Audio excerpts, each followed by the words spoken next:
8월 4일 하나님의 말씀으로 함께 하겠습니다. 오늘은 이사야 56장 1절에서 8절의 말씀으로 함께 합니다. 이스라엘, 기독교인이라면 누구라도 셀 수 없이 많이 들어본 이름입니다. 어쩌면 대한민국이라고 하는 우리나라의 이름보다도 이스라엘을 더 많이 듣고 말하는지도 모르겠습니다. 하지만 이스라엘이 어디에 있는 나라인지 묻는다면 선뜻 답하기 어려운 분들도 많으실 겁니다.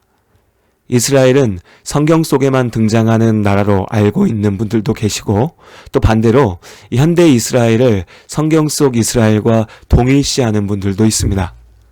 우리가 성경에서 만나는 이스라엘은 서남아시아, 예전에는 주로 중동이라고 불렀던 지역에 위치했던 고대 국가입니다. 지중해 동편에 위치한 이 작은 땅을 지금은 팔레스타인, 또 오랜 옛날 성경 시대에는 가나안이라고 불렀죠. 구약 성경은 하나님께서 아브라함을 부르시고 이후에 아브라함의 자손인 이스라엘과 함께 하신 역사가 기록되어져 있습니다. 이들을 부르시고 살게 하신 약속의 땅이 바로 가나안이죠. 한마디로 고대 이스라엘의 역사가 곧 구약 성경이라 해도 과언이 아닙니다.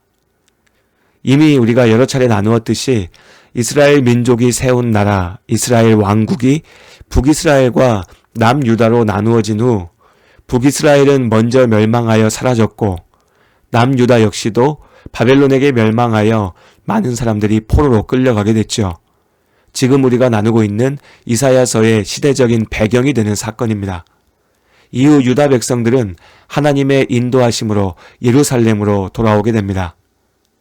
이 사람들을 유다 사람이라 해서 유대인이라고 부르지요. 예수님께서는 유다의 자손, 유대인으로 이 땅에 오셨습니다. 여기까지 생각해보면 한 가지 의문이 생깁니다. 구약 성경은 고대 이스라엘의 역사이고 예수님께서도 이스라엘 사람, 유대인이셨다면 성경의 이 모든 말씀들이 2000년의 시간이 지나 멀리 동쪽의 대한민국에 살고 있는 우리에게 도대체 무슨 의미가 있을까라는 것입니다. 특히 유대인들의 배타적인 민족주의가 이러한 의구심을 더욱 키우죠. 유대인들은 자신들만 하나님의 선택받은 백성이고 하나님은 자신들만의 하나님이라고 말합니다. 소위 정통 유대인들은 이방인들과 함께 식사도 하지 않았고 같은 자리에 머무르려 하지도 않았습니다. 초대교회의 많은 이방인 성도들을 끝끝내 배척하고 미워했던 유대인들이 있었죠. 하나님이 이스라엘의 하나님이시라면, 그들만의 하나님이라면 우리가 하나님의 이름을 외친들 무슨 소용이 있겠습니까? 오늘 이사야서의 말씀, 바벨론의 포로로 끌려가 있던 유다 백성들에게 주신 말씀이 이방인인 우리에게 주시는 하나님의 답이 됩니다. 또 여호와와 연합하여 그를 섬기며 여호와의 이름을 사랑하며 그의 종이 되며 안식일을 지켜 더럽히지 아니하며 나의 언약을 굳게 지키는 이방인마다 내가 곧 그들을 나의 성산으로 인도하여 기도하는 내 집에서 그들을 기쁘게 할 것이며 그들의 번제와 희생을 나의 제단에서 기꺼이 받게 되리니 이는 내 집은 만민이 기도하는 집이라 일컬음이 될 것임이라. 이사야 56장 6절 그리고 7절의 말씀입니다. 바벨론 포로 시대와 예루살렘으로의 귀환은 유대인들의 민족 정체성을 결정짓는 중요한 사건 중 하나였습니다. 앞서 출애굽 사건과 비교될 만하지요. 이후에 유대인들은 예루살렘을 중심으로 자신들만의 하나님을 부르짖습니다. 그러나 하나님께서는 하나님의 나라가 이 땅의 모든 이들에게 열려 있음을 분명하게 선포하십니다. 하나님의 집은 이 땅 모든 사람들이 기도하는 집이 될 것입니다. 또한 이러한 하나님의 약속은 이사야서에서 처음 나타난 것이 아닙니다. 이미 아브라함을 부르실 때부터 하나님께서는 온 땅, 온 민족을 향한 구원의 계획을 약속하셨죠. 너를 축복하는 자에게는 내가 복을 내리고 너를 저주하는 자에게는 내가 저주하리니 땅의 모든 족속이 너로 말미암아 복을 얻을 것이라 하신지라. 창세기 12장 3절의 말씀입니다. 아브라함에게 내가 복이 될 것이라 하셨던 하나님께서는 또한 아브라함을 통하여 그의 후손 이스라엘만이 아니라 땅의 모든 족속이 복을 얻을 것이라 말씀하셨습니다. 아브라함은 하나님의 구원 계획의 시작이었으나 하나님의 그 구원은 단지 아브라함 혹은 그의 자손들에게만 주어진 것이 아니라 그들을 통해 온 민족에게까지 확장되는 것이죠. 바울은 로마서에서 이 같은 사실을 분명하게 확인합니다.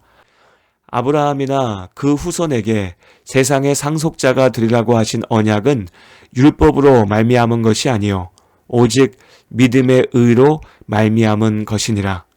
로마서 4장 13절의 말씀입니다. 그리고 이어서 16절에 그러므로 상속자가 되는 그것이 은혜에 속하기 위하여 믿음으로 되나니 이는 그 약속을 그 모든 후손에게 굳게 하려 하심이라. 율법에 속한 자에게 뿐만 아니라 아브라함의 믿음에 속한 자에게도 그러하니 아브라함은 우리 모든 사람의 조상이라. 아브라함뿐만이 아니죠. 유대인들이 자신들의 정통성의 근거로 자랑하는 모세의 율법 역시도 이방인을 향한 하나님의 사랑을 가로막지 않습니다. 이미 모세의 아내부터 이방인 여인이었죠. 뿐만 아니라 이스라엘이 이집트에서 나올 때 당시 이집트에 머물던 여러 이방 민족들이 이스라엘과 함께 나왔습니다. 이후에도 이스라엘의 하나님을 믿는 자들은 누구라도 하나님 곁으로 들어올 수 있도록 하셨습니다. 역시 이방인 여인들이었던 라합과 룻은 이스라엘의 어머니들이 되었습니다. 구약율법의 이방인들에 대한 규정들은 오직 이스라엘만의 하나님을 강조하고 있는 것이 아닙니다. 다만 하나님을 알지 못하는 이방인들의 우상숭배와 온갖 죄악이 이스라엘에게 전해지지 않도록 막기 위한 안전판, 요즘으로 치면 마스크랄까요? 그런 하나님의 사랑의 증거였죠. 하나님의 분명하신 뜻을 오해하고 왜곡했던 유대인들은 이방인을 하나님의 구원으로부터 배제시키고 자신들만의 하나님의 나라를 주장하였습니다. 그러나 모든 민족을 향한 하나님의 구원의 계획은 예수 그리스도의 십자가 복음을 통해서 약속하신 대로 우리에게 이루어졌습니다. 정통 유대인이었던 바울이 이방인의 사도로 땅끝까지 복음을 전하기 위해서 인생을 바쳤던 이유입니다. 안타깝게도 오늘날 한국에서도 유대인들의 잘못된 배타주의를 따르려는 사람들이 있습니다. 사실 우스운 일입니다. 아무리 이스라엘 깃발을 흔들고 내가 이스라엘이고 하나님은 나만의 하나님이라고 주장해도 진짜 유대인들에게 우리는 그저 이방인일 뿐이니까요. 한국의 그리스도인들이 율법주의, 유대 민족주의를 주장하는 것은 그 자체로 자기 모순인 겁니다. 이스라엘은 하나님께서 부르시고 사용하신 축복의 통로였습니다. 그 자체로 그들은 귀한 소명을 감당한 것이었고 하나님의 복을 누린 것이지요. 그러나 통로는 지나가는 길이지 목적지가 아닙니다. 예수 그리스도의 복음은 역사 속 이스라엘을 지나 오늘 우리에게 주어졌습니다. 바벨론의 포로로 붙들려 있던 이스라엘을 구하신 하나님께서 오늘 죄악된 세상이라는 바벨론에 매여 있는 우리 각자의 삶을 하나님 앞으로 지키시고 회복하십니다. 이스라엘과 함께 하신 하나님께서 지금 나와 함께 하십니다. 믿음으로 사는 우리를 새 예루살렘 하나님 나라로 인도하십니다. 그렇게 오늘도 나의 하나님과 함께하는 복된 하루임을 잊지 않는 우리의 삶이 되기를 바랍니다. 나의 하나님 그 크신 사랑 나의 마음속에 언제나 슬픈 눈물 지을 때 나의 힘이 되시는 나의 영원하신 하나님, 나의 구원의 반석, 나의 생명의 주인, 나의 사랑의 노래.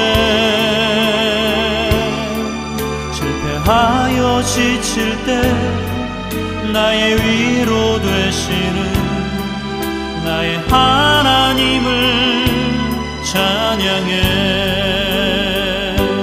세월이 지나도 변치 않으리 내가 주를 사랑하는 마음.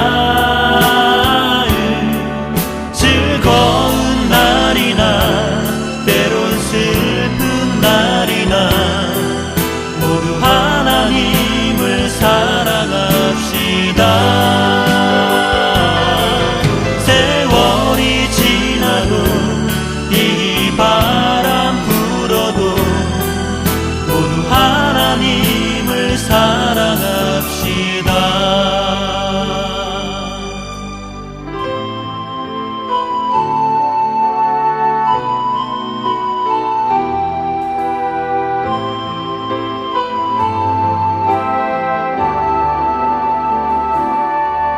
나의 하나님, 그 크신 사랑 나의 마음속에 언제나.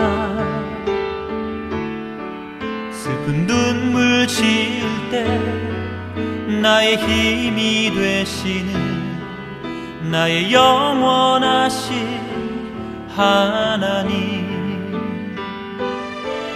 나의 구원의 반석, 나의 생명의 주인, 나의 사랑의 노래.